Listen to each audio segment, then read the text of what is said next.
Comment ça s'est passé la découverte de cette maladie, de ton cancer? J'étais au lycée. Non, ça faisait quelques semaines en fait que je sentais une boule au niveau de mon ventre. Et ben, j'en ai parlé à ma mère, parce que mon père vit à l'étranger. J'en ai parlé à ma mère m'a emmenée chez le médecin et mon médecin pensait que c'était un caillot de sang qui avait mal été évacué pendant les règles. Et donc il m'avait prescrit une échographie.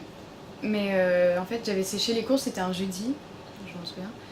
Parce que j'avais sport et j'avais pas envie d'y aller. Et du coup j'avais appelé ma mère pour pas me faire disputer.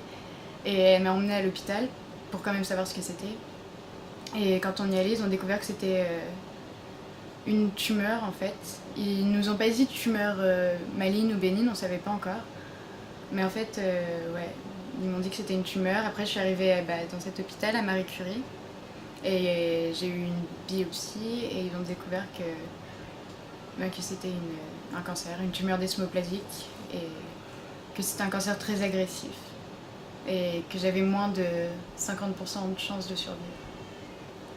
Tu ressens quoi à ce moment-là? Qu'est-ce que ça t'a fait? Qu'est-ce que ça te...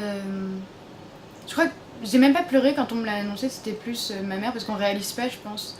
Un cancer, on voit ça que dans les films ou dans des reportages.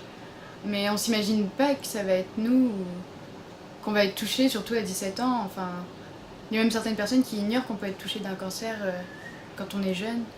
Et non, j'ai rien. Non, j'étais sûrement triste, mais je m'en souviens plus très bien. Je pense que c'était un trop plein d'émotions sur le coup.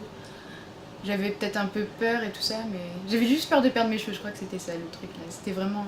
Puis après, on se rend compte que les cheveux c'est secondaire et que faut survivre quoi.